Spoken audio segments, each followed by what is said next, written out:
Salut, c'est Marion et je vous retrouve pour la première vidéo de l'année 2017 sur la chaîne et je vous souhaite à tous une très bonne année. Pour vous faire un peu le bilan de l'année 2016, j'ai choisi de vous faire le tag de Pocket Jeunesse qui s'intitule Adieu 2016. Comme ça, vous verrez mes tops et mes flops et aussi les grands moments de l'année 2016 vis-à-vis de mes lectures. Alors, on commence tout de suite avec la question 1. Vos 3 lectures préférées de l'année? Je vais évidemment vous parler de Gardien des Cités Perdues de Shannon Messenger, parce que pour moi ça a été un gros coup de cœur. Je m'attendais pas à aimer autant ce roman. J'en entendais tellement parler que j'avais peur de ne pas aimer ce roman. J'adore le personnage de Sophie, j'adore l'univers que l'auteur nous propose.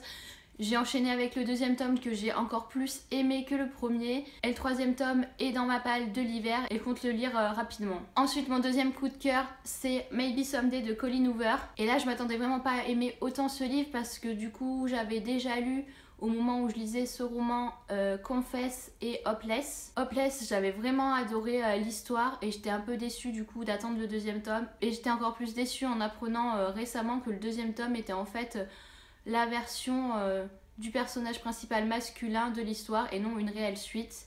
Et Confess, j'avais bien aimé mais ça n'avait pas été spécialement un coup de cœur. J'ai trouvé une lecture agréable mais sans plus. Et quand j'ai lu ce livre, j'ai tout de suite été embarquée par l'histoire. J'ai adoré le personnage de Ridge qui m'a fait passer par beaucoup d'émotions. Et c'est à ce moment-là que je me suis dit que j'avais envie de lire tous les livres de Colleen Hoover tellement j'aime sa plume et qu'elle sait nous faire passer beaucoup d'émotions. Et du coup, il me reste un seul roman de Colleen Hoover dans ma palle pour le moment et c'est Ugly Love et j'ai vraiment hâte de le lire aussi. Et 3e coup de cœur de l'année, Dans chacun de mes mots de Tamara Ireland Stone. C'est un roman du coup que je ne vous ai pas présenté parce que je l'ai lu avant de créer ma chaîne Booktube. Il est aux éditions Hugo Roman, collection New Way. J'ai été rapidement conquise par l'histoire. C'est un livre que j'ai lu en à peine une seule journée et à la fin de ma lecture, j'y pensais encore et j'avais pas du tout envie d'enchaîner avec une autre lecture tellement je voulais encore repenser à cette histoire parce qu'elle m'avait marquée. Pour vous faire un rapide résumé, c'est l'histoire de Sam qui a de terribles angoisses mais elle fait tout pour cacher celle-ci à son entourage parce qu'elle fait partie d'un groupe au lycée populaire et elle n'a le droit à aucun faux pas. Un jour, elle va faire la rencontre de Caroline qui est une fille tout à fait différente des filles qui font partie de son groupe d'amis. Elle l'emmène dans un coin du lycée qu'elle ne connaissait pas, le coin des poètes, où tous les élèves qui sont invités ou qui connaissent ce coin peuvent s'exprimer librement. Et avec ce petit groupe, Sam va commencer à se sentir normale, à se sentir accueillie et elle ne va pas avoir peur de parler de ses angoisses. Cependant, dans ce groupe, il y a un garçon qui se prénomme Eiji qui ne veut pas du tout que Sam fasse partie du groupe. Il la rejette et elle ne comprend pas. Et alors, elle va tout faire pour se faire accepter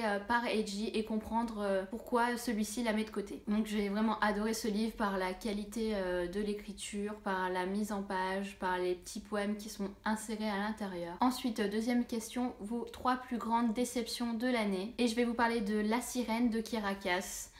Franchement, après avoir lu la sélection que j'avais adorée, je me suis rapidement lancée dans La Sirène et là j'étais réellement déçue. Je trouve que l'histoire est assez fade, les personnages principaux aussi, l'univers n'est pas très bien développé. Bon, en même temps c'est seulement un one shot, mais quand on pense aussi que la sélection compte 5 tomes et que j'ai déjà trouvé que l'univers n'était pas très bien développé en 5 tomes, alors là en un one shot... ben c'est pas le cas non plus. Et je suis vraiment déçue parce que déjà la couverture avait tout pour elle. Les sirènes c'était un sujet qui m'intéressait et finalement voilà, oui, je vais me répéter, mais grosse déception. 2e déception, Angel Fall, le 3e tome, l'ultime espoir de Suzanne Ii aux éditions PKJ. Donc c'est un roman que j'ai lu récemment, dont je vais vous parler en update lecture prochainement. Ça a été une grosse déception pour moi parce que du coup j'avais vraiment adoré le 1er tome et là... j'ai trouvé ce 3e tome ennuyeux au possible, mais je vous en dis pas plus parce que vous allez savoir mon avis très rapidement. Et ma 3e déception, il s'agit de Dreamology de Lucy Keating, dont je vous mettrai à la couverture juste ici, parce que comme je ne l'ai pas apprécié, je l'ai déjà revendu.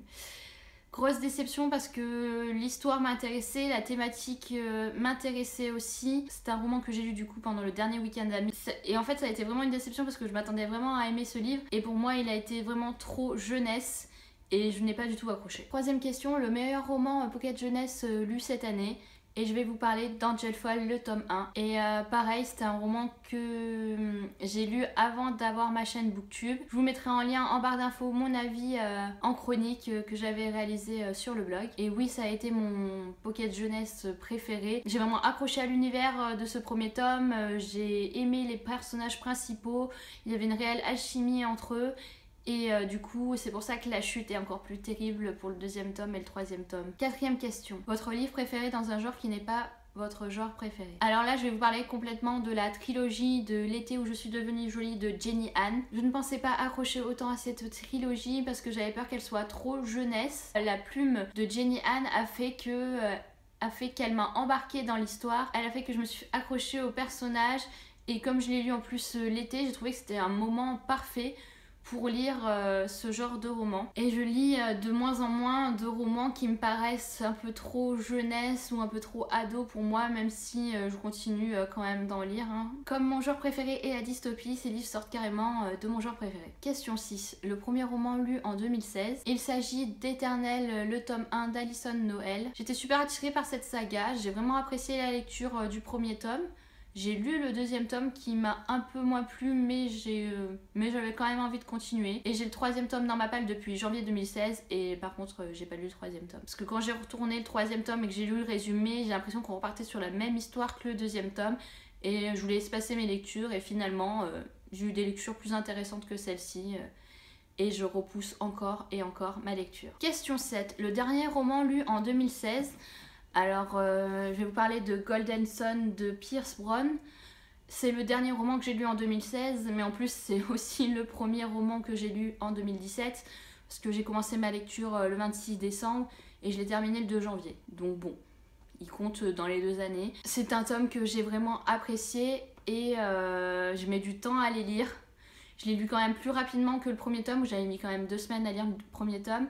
Ce deuxième tome, je l'ai lu en 1 semaine du coup. Et j'ai le troisième tome que Maud m'a prêté et je pense l'enchaîner rapidement. Et je vous en parle aussi dans un prochain update lecture. Question 8. La meilleure série livresque. Je vais évidemment vous parler de Phobos de Victor Dixon. Pour moi, c'est vraiment ma saga chouchou. Même ce troisième tome que j'ai pas trouvé quand même en dessous, mais il me manquait 2-3 trucs qui faisaient que ça aurait pu être un coup de cœur. Fait que j'accroche quand même vraiment à la saga. En plus, on sait qu'il va y avoir un 4e tome et qu'il va y avoir un autre tome sur un peu origine pour les filles. Et j'ai vraiment hâte de lire la suite parce que voilà, c'est ma saga chouchoute et j'adore. Question 9. La meilleure adaptation cinématographique ou série? Et là, j'ai vraiment galéré à trouver quelque chose parce que soit j'ai lu le livre et j'ai pas vu l'adaptation, soit j'ai vu l'adaptation mais j'ai pas lu le livre. Et pour le peu où j'ai lu et vu, c'était pas fameux. Parce que bon, The Mortal Instruments, j'ai lu le tome 1 et 2.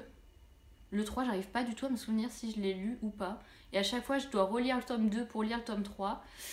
Et cette année, il faut vraiment que je m'y mette. Et l'adaptation en série, je la regarde, mais je trouve ça tellement différent des romans que je peux pas dire que c'est la meilleure adaptation possible. Et en plus, l'actrice qui joue Clary, je la trouve tellement en dessous du personnage dans les livres que c'est pas possible que je puisse mettre cette adaptation comme la meilleure adaptation de l'année. Je n'ai pas vu l'adaptation de Miss Peregrine et les enfants particuliers au cinéma, donc je peux pas en parler. Je peux pas non plus parler d'Une vie entre deux océans parce que j'ai adoré le film, mais je n'ai pas lu le livre.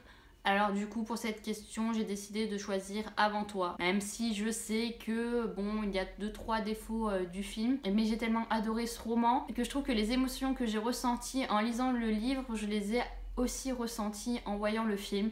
Et pour moi, du coup, c'est la meilleure adaptation de l'année. Même si je suis sûre qu'il y en a d'autres, mais c'est juste que j'ai pas tout lu et j'ai pas tout vu. Ensuite, question 10, le meilleur souvenir livresque de l'année. Et là, bien évidemment, je vais vous dire le Salon Montreuil parce que j'ai pu rencontrer du coup ma copilote Anaïs du blog, parce que j'ai pu voir des auteurs dont Victor Dixon et parce que c'était un rassemblement autour des livres et je suis quasi certaine de tout faire pour y retourner l'année prochaine parce que j'ai adoré ce salon. Question 11. le livre dont tout le monde a parlé, que vous l'ayez lu ou non. Je vais vous présenter du coup Les fiancés de l'hiver de Christelle Dabos. Alors oui, effectivement, tout le monde en a parlé. Je n'ai pas encore lu, mais je vais y remédier parce que je l'ai mis dans ma palle de l'hiver. Et voilà, j'ai un peu peur, en plus, parce que tout le monde en a parlé, de ne pas aimer ce roman quand même.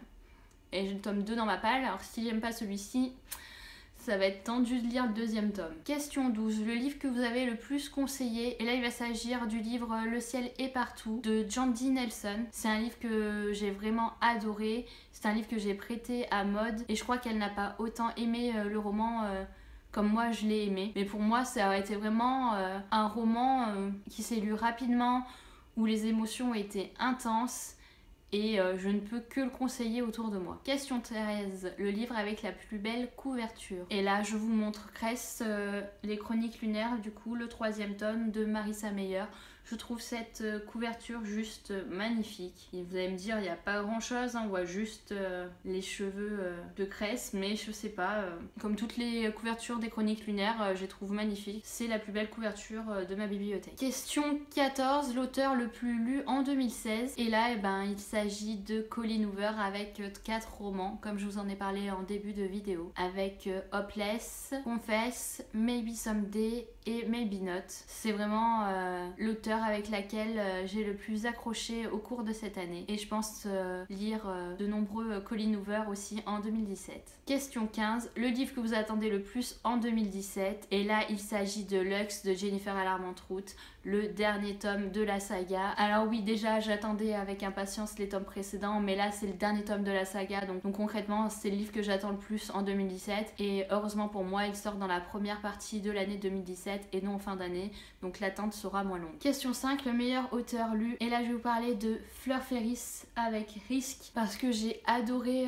la lecture de ce roman. Elle parle de sujets d'actualité et elle en parle très bien. Je pense que c'est un roman qui touche les adolescents, mais qui touche aussi les adultes, parce que ça ne concerne pas forcément que les adolescents. Et j'ai vraiment hâte de lire d'autres romans de Fleur Ferris, mais je ne sais pas du tout, je me suis pas du tout renseignée si d'autres de ces romans étaient traduits en français. Et je conseille fortement de lire ce livre, parce qu'il met la réalité en face de nous, et ça ne peut être que positif. Voilà, le tag PKJ Adieu 2016 est terminé. Si vous voulez voir les réponses de mes copilotes Amélie et Anaïs, je vous mettrai le lien de l'article en barre d'infos. Je vous souhaite encore à tous une très bonne année, et on se retrouve la semaine prochaine pour un update lecture, et enfin mon bilan de l'automne. Parce que ça fait 3 vidéos que je vous en parle et il n'y a toujours pas de bilan. Je sais, j'arrive vraiment pas à le tourner ce bilan de l'automne, et il faut vraiment que je m'y mette. Allez, à la semaine prochaine, salut!